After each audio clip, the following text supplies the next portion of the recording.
Yo guys, Ponchy here, and today I wanted to show you how to make a kit on your MPC Live 2. Let's go. Go to Empty Project,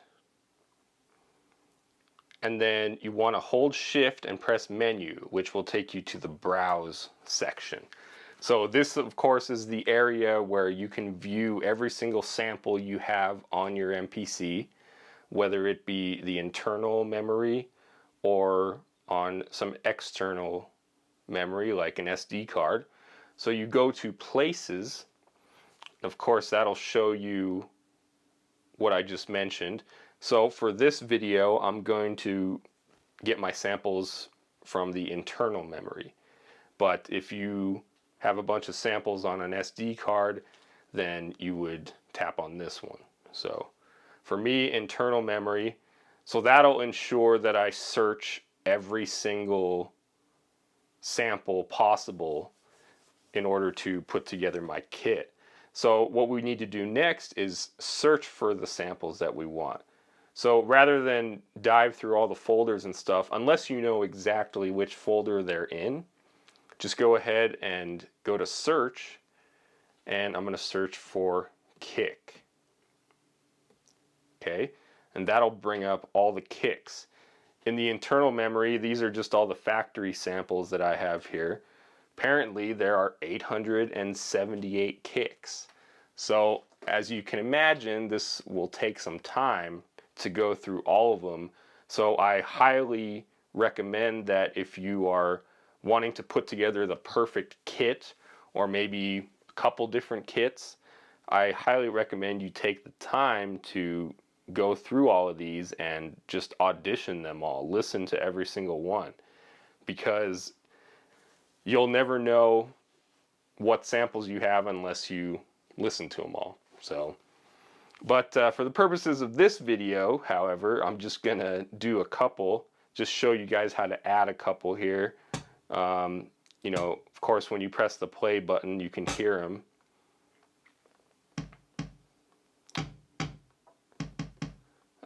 I like that one.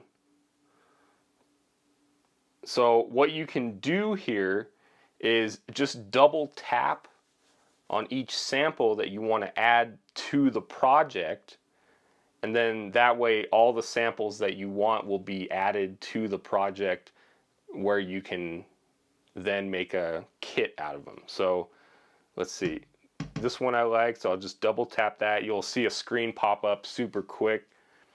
That means that it's been added to the sample. Let's try it. I'm just going to get like 2 or 3 kicks here.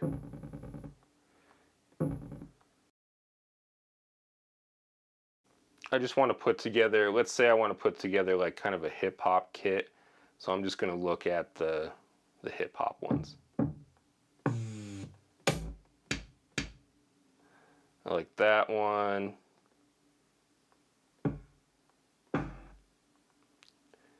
That one. Okay, that's good for kicks. Now let's get some snares up in here. Go back to the search, type in snare. Boom, all your snares. You have 684 factory snares to choose from. Ooh, I like that. I like that rim side stick. Let's add that one. Ooh, that's a good rim shot too. Let's go down to the hip hop ones. I like that one. Okay. Okay, so I've added 3 kicks, 3 snares. Of course, you're going to want to put together whatever samples you want. I don't want to sit here and tell you what samples you need for any particular kit. So once you have your samples, just go back to the main menu here. This is where you choose your drum programs. Go ahead to Menu, and you want to go to Program Edit. So a program is essentially a kit in this case.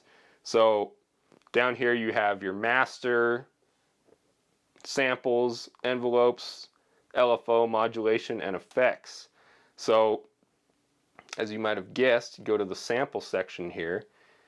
This is kind of a screen where you can view each sample individually and mess around with it, change the length. Go to this sample section right here and tap the knob here. You'll notice that we have the 3 snares that I added and the 3 kicks. So let's go ahead and look at just one of the kicks.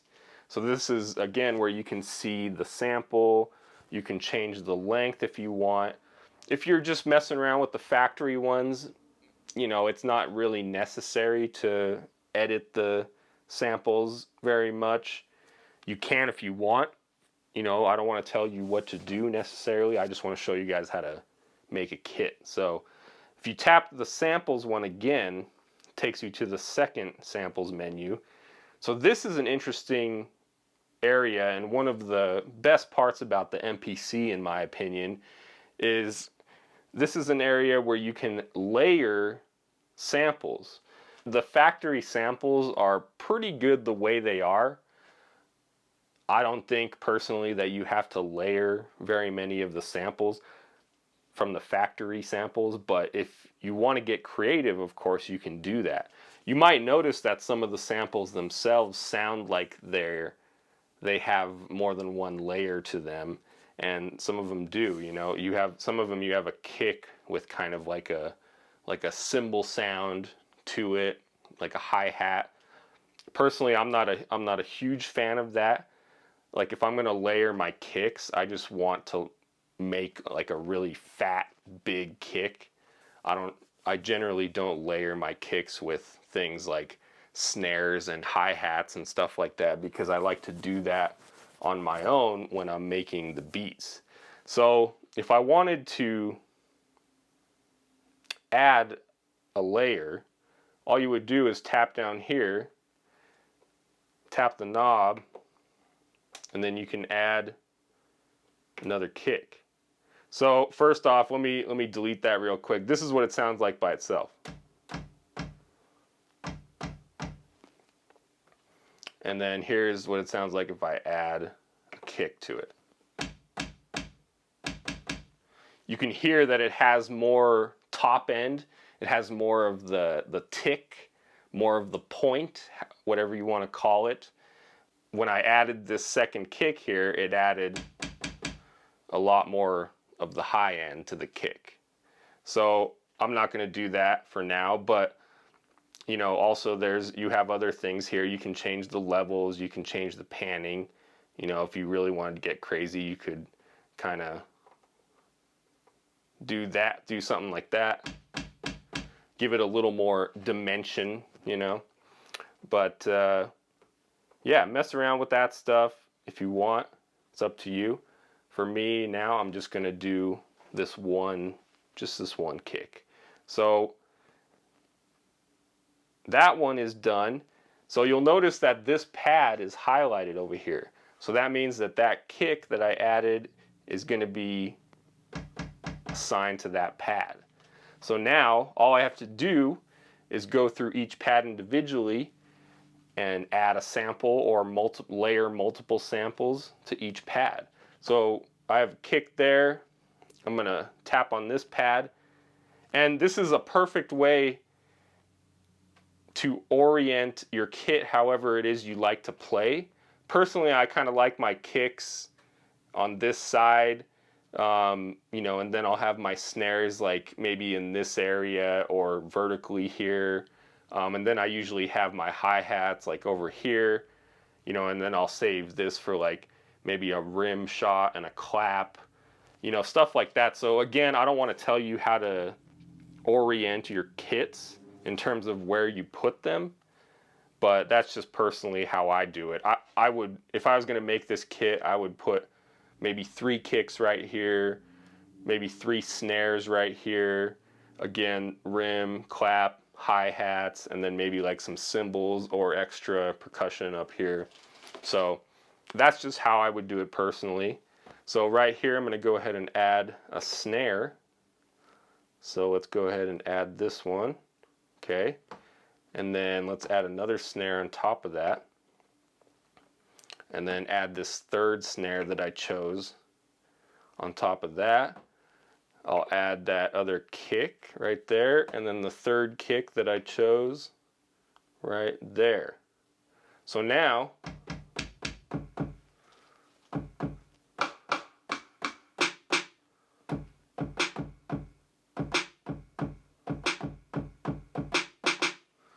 and there you go.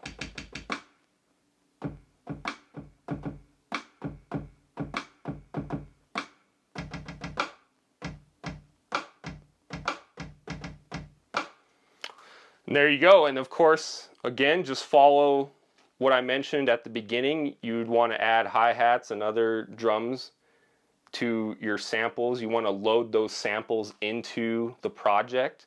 I should mention, this is a flatten pads section. So if you layer some samples and you want to create a new sample out of that, then you would go up here to this downward arrow, and that takes you to flatten pads, and then you can choose where you want that flattened pad to end up on here. Choose if you want an audio tail, and then you can create a brand new sample name for your new sample that consists of a bunch of layered samples. So flattened pads, that's if any of you are familiar with photo editing, it's just like on Photoshop where you're flattening different layers. You basically are creating one layer out of the multiple layers. So that's the same idea here.